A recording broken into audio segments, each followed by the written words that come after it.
Okay, so hello everybody. It's really nice for us to get a chance to do this, obviously face to face. The last time I did geotopics, I was sitting in the horror of my home with kids, dogs, and having a crash course in technology, which my students will agree, was something to behold. So it's really nice to be here in the room and talking to you, seeing all the faces. And today, whenever Paul invited us to think about geotopics again, I was thinking about what I'd present today, what topic, and unfortunately there are so many ethnic conflicts for us to choose from. We have a lot of conflict in our world, but I wanted to look at a conflict that is unfolding at this particular time, and something that our students should care about. We're all teaching geographers. It's really important, and in our school, we really believe that they should be global citizens and interested in their contemporary environments. And for me, teaching about the situation in Ukraine and Russia at the minute is really important. So I teach a class. I'm a human geographer, and I would see myself as a political geographer. And myself and Colin do a second-year course on geopolitics, development and environment. Sometimes the geopolitics can be a hard sell. They're saying, what do we have to do this for? But they should do it because, geopolitics is shaping their lives so much. And this year was particularly interesting because we start our course at the end of January. I think maybe it was the 23rd or 24th of January. And you're starting the first lecture and you're thinking, okay, let's look at our world. What's happening at the minute that is relevant? You're a geographer. Why would you be interested in political things or conflicts? Let's turn on the news. And the end of January was a really interesting time because we were able to watch this conflict unfold in real time every week in that room. The end of January, will Russia invade? No, that's not happening. That won't be happening. A month later, week 4 of the course, we're all in it. So suddenly Ukraine became a really interesting case study, and we're doing it with our students in class in real time. And we found that they were, more easier to engage, because it was on their news, it was part of their reality, and you're collecting data as it unfolds in a very uncertain time. So why a case study in Ukraine? So whenever I was thinking of this, potentially it could work for a case study for both ethnic conflict or ethnic diversity. So contemporary Ukraine is ethnically diverse. It's very rich. It's home to a range of different ethnic groups with a richness, so much rich culture, history, tradition. Ethnic differences are always something to be valued, but we know that the flip side of that is that they can be manipulated and exploited, and they can also cause real tension. So ethnic differences in Ukraine, both those that are very real and those that can be imagined in part, have also been a source of conflict, and they have been for a long time. So the need to protect ethnic minorities has been used and manipulated to sometimes legitimise incursions into Ukrainian territory. And this is nothing new, and this has happened for quite a long time if we look through the centuries. And if we think about ethnicity, so ethnicity and not territoriality has been used by the Kremlin more recently to defend its decision to go into the Ukraine. So we'll think about that. I'll say a wee bit more about that in detail. It's that idea that Russia will go on to protect ethnic Russians, Russian minorities, has been used as a real defence to the Russian public. So it makes this case study quite interesting to talk about different things potentially with students, ethnic diversity and ethnic conflict. So we've got a contemporary example here. It's unfolding in real time, so students may engage with it more easily. Now, there's always caveats. When something is unfolding before our eyes, it can be sometimes difficult to get good data, or it can be difficult to try and find endpoints. But we know when we're teaching ethnic conflict on any level that ethnic conflict doesn't really end. It might transform a bit. The landscape is always changing, but that doesn't mean that we shouldn't, look at it in more detail and teach our students about it and get them to question it also. So potentially Ukraine could work for 2 exam questions or 2 exam case studies, either on ethnic diversity or ethnic conflict. So before we go on to your Ukrainian example, I wanted to just kind of get back to the basics and think about, definitions of ethnic identity, because they are important, I think, some of the nuances.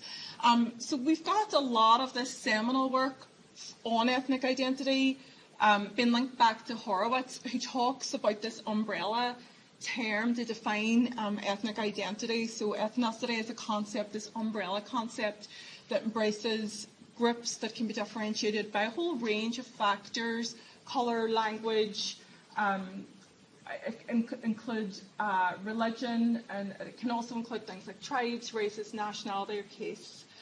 So Farron, more updated work, sort of builds on this description, talks about how ethnic groups have several of the following features, and these are interesting because we can really see this at work in Ukraine. So this idea that membership of an ethnic group is determined primarily by this idea of descent. We all come from somewhere.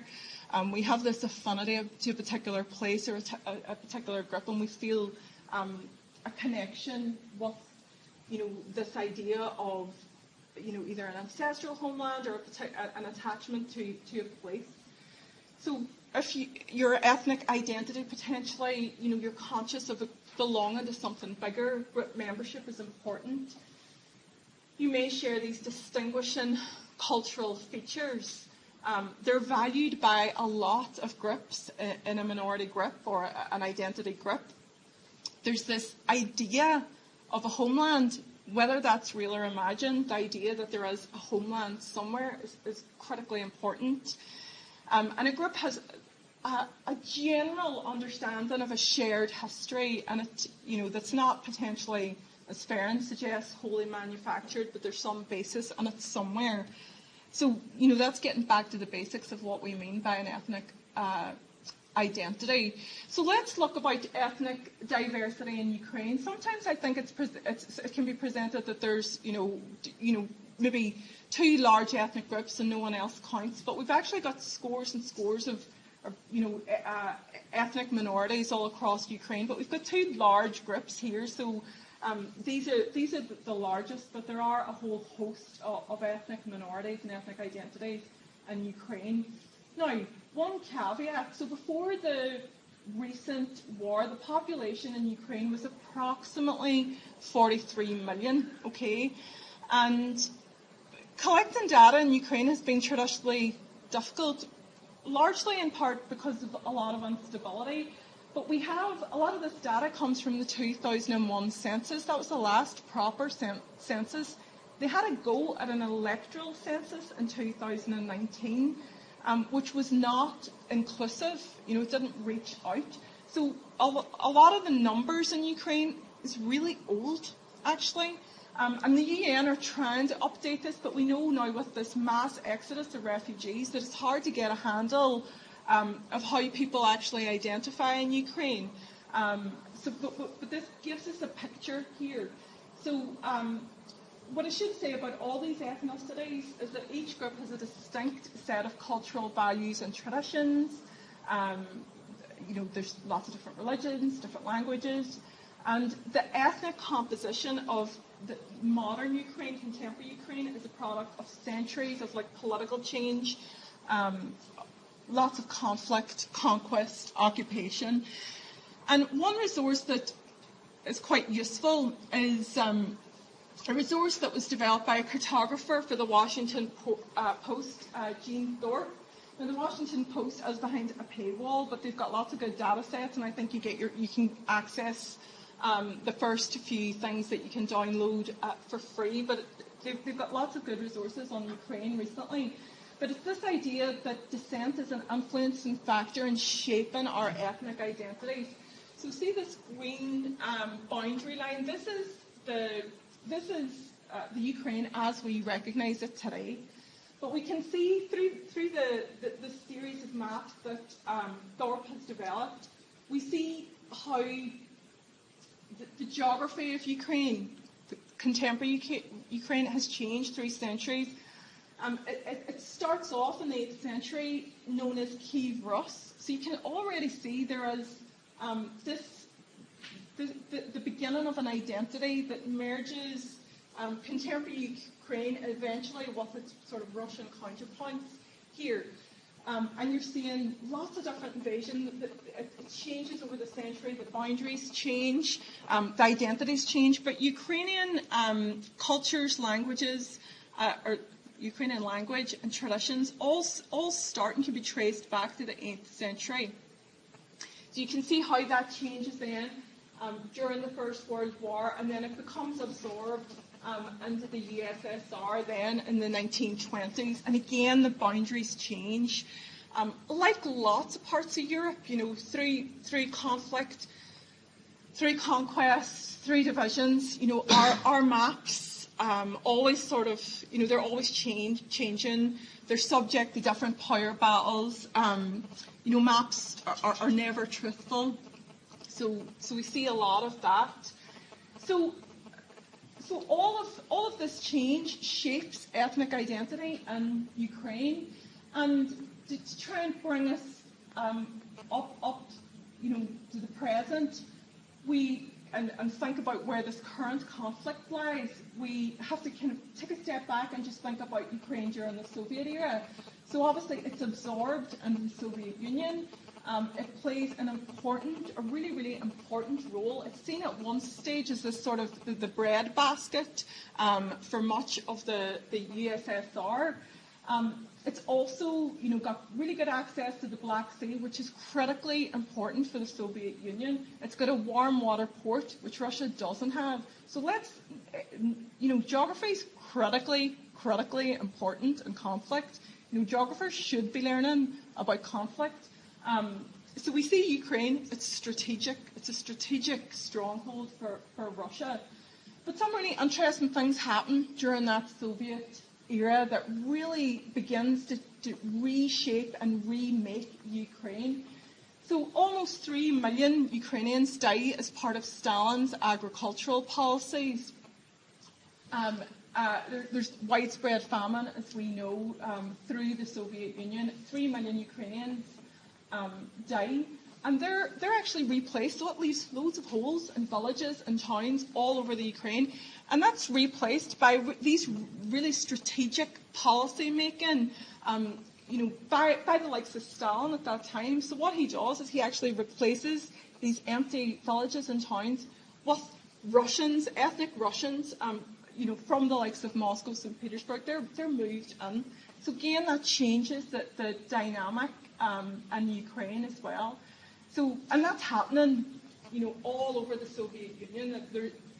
Stalin, particularly in all the stands, actually moves. There's widespread displacement of people, and it ensures that there's large ethnic minorities in all of these states. So that's really interesting when you think about sort of future conflicts, doesn't it? I think it is. So anyway, my enthusiasm. So anyway, so Ukraine, obviously, not a history lesson, but just to try and bring us up to speed. So Ukraine finally declares its independence in 1991, and this 2001 census is really good, proper record we've got. It's outdated. Records some 8 million people in Ukraine identifying as Russian, right? So constituting this really important, this really critical ethnic group. Those 8 million people that identify as Russian, that's only people who identify with Russian citizenship, right? It's not as their ethnicity. It's not those who actually speak Russian. And that's where things get interesting in Ukraine. So, since independence, this has been really rocky. It's been a rocky road.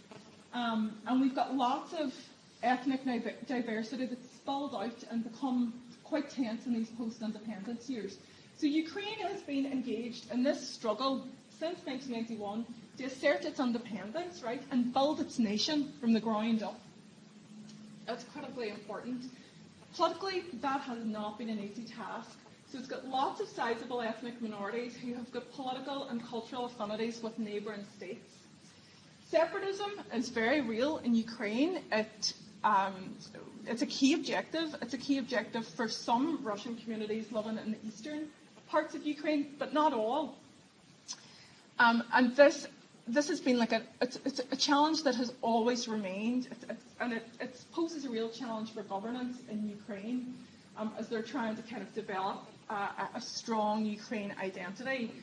So since 2014, there has been a lot of political trouble, and the Ukrainian government has adopted a number of cultural endeavours and nation-building processes, some of which have been really controversial, and it's all about bolstering Ukrainian nationalism, and it's aggravated Russia.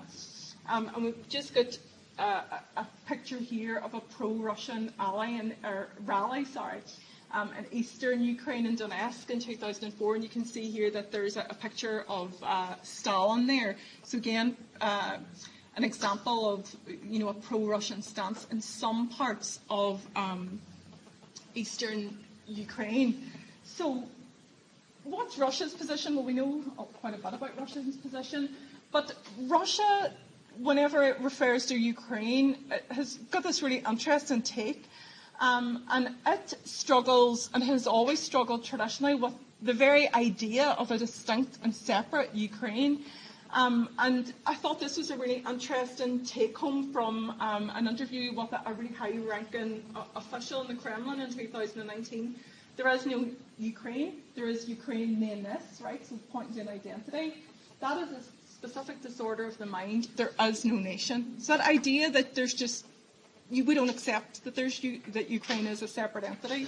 It's Russia. It's always been that Kiev Rush that we saw in an earlier map. They've always been part of us. We've been the one place. They're not any different. So they have developed a series of laws that compels them to protect what they perceive to be ethnic Russians in Ukraine. And that's been enacted and manipulated in lots of different ways. And it interestingly equates Russian speakers in Ukraine, of which there are so many. We think of President Zelensky, very proud Ukrainian. Russian is his first language. But equates Russian speakers with ethnic Russians. But we know that so many Ukrainians with no affinity to Russia speaks Russian. That's because of the Russification that went on during the Soviet era. So language is really important when we're talking about ethnic identity, and it can be aligned with ethnic identity. Maybe this has been oversimplified in Ukraine. The reality is much more complex. So if you just look at there's a long list of languages that are spoken, and sometimes they fit really neatly with ethnic identity, and sometimes they don't. There's a disparity there. So I wanted to show you this map of Russian, where Russian is spoken as the first language. It would be great to get better data on this. It's 2001, so it's not great. But you can see, that eastern bloc. It's maybe not a great map either against the white. But you can see that there is a large percentage of people that speak Russian as their first language also. So what's going on in that eastern area? So Russia has traditionally backed pro-Russian politics in Ukraine, and it's given lots of support to separatist organisations and outfits in part of eastern Ukraine. And since 2014, it has really stepped up its activities there. It did support a pro-Russian government that was in place until 2014, and it was overthrown in what the Ukrainians talk about as a revolution of dignity.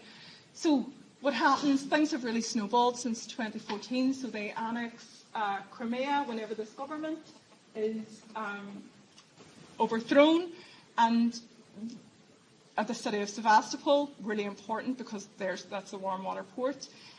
But it does that under this guise of protecting the right of Russian speakers and citizens, and that's where that's where it becomes kind of complex. So Tim Marshall, that great book, Prisoners of Geography, really accessible, particularly for students, talks about, he notes that Crimea had been part of Russia for 2 centuries before being transferred in 1954, which really makes this quite complex. what we've got in Crimea, we've 60% of the population identifying as ethnically Russian, and that lends to Russia's argument that it's pushing an open door. And we're seeing a knock-on effect after the annexation of Crimea.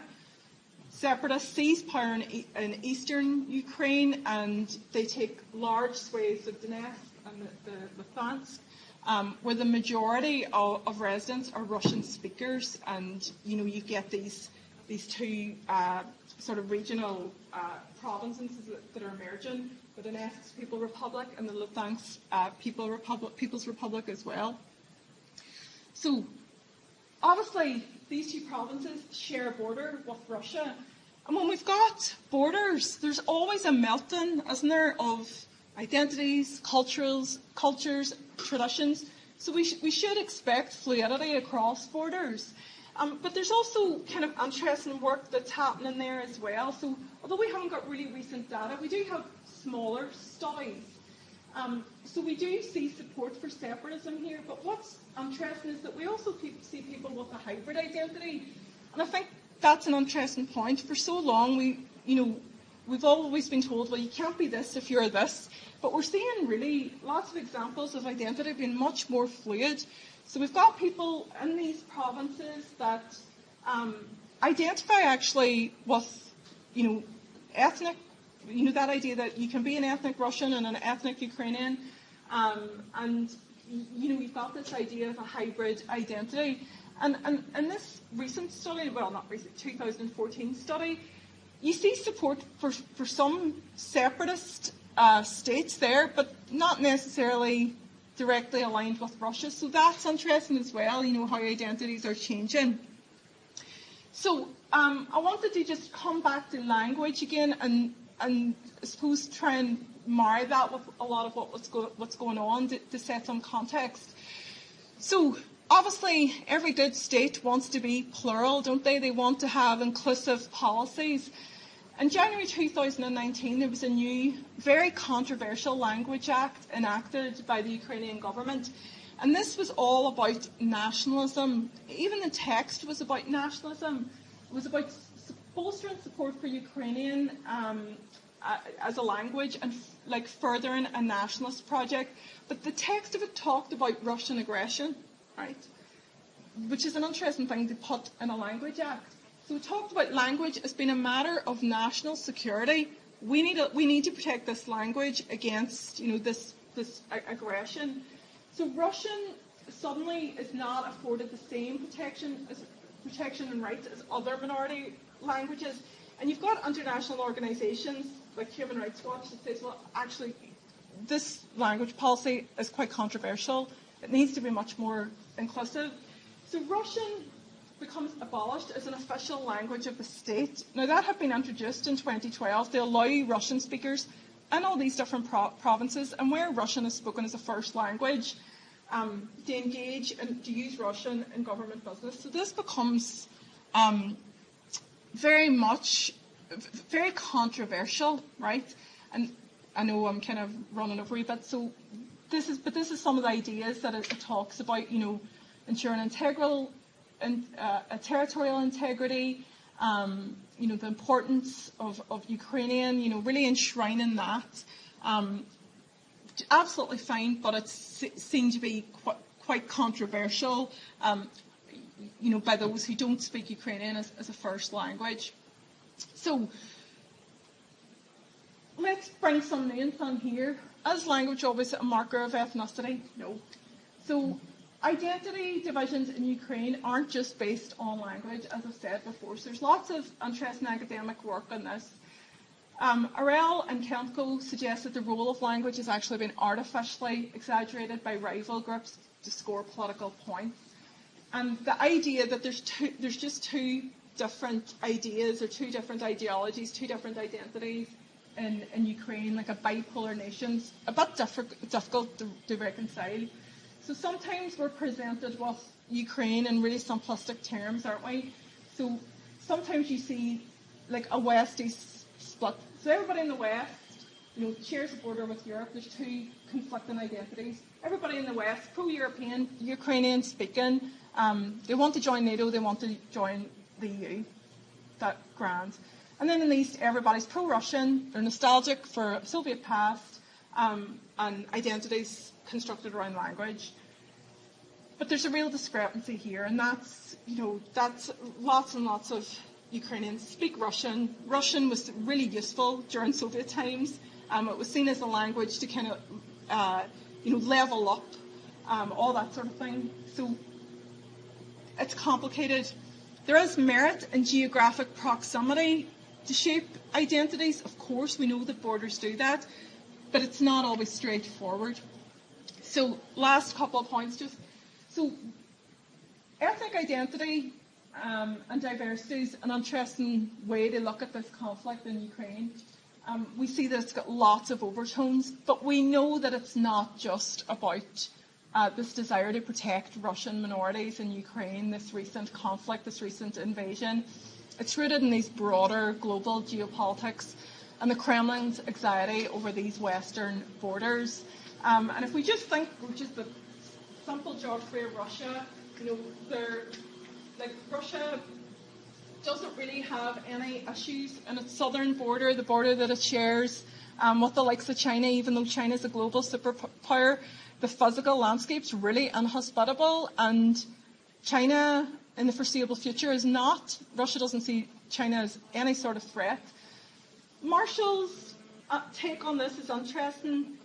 He suggests these large flat plains stretching westward is where the real threat lies. And if you actually look at Russia's history over the past centuries, he comes up with a figure that Russia since the 1800s actually been invaded westward and had problems westward once every 33 years since the 1800s. So that's why they see this threat coming westward. Obviously, Western Ukraine shares a lands border with Europe and all these NATO states, which is a source of real anxiety for Russia. And Russia cannot accept NATO on its doorstep. So just final sort of point. We're in a situation now where the war was sold under the guise of protecting ethnic minorities in Ukraine, and that's how it was sold to the Russian populace. But ethnicity still is important here. There's an argument that maybe Putin misjudged the power of ethnic identity and the power of nationalism in Ukraine itself. This war was never supposed to last even 6 months, 4, 5, 6 months. It was supposed to be a short, sharp blitz. That hasn't materialised. The strength of what we're seeing in Ukraine has been much more acute. So I'll leave it there. Is that all right?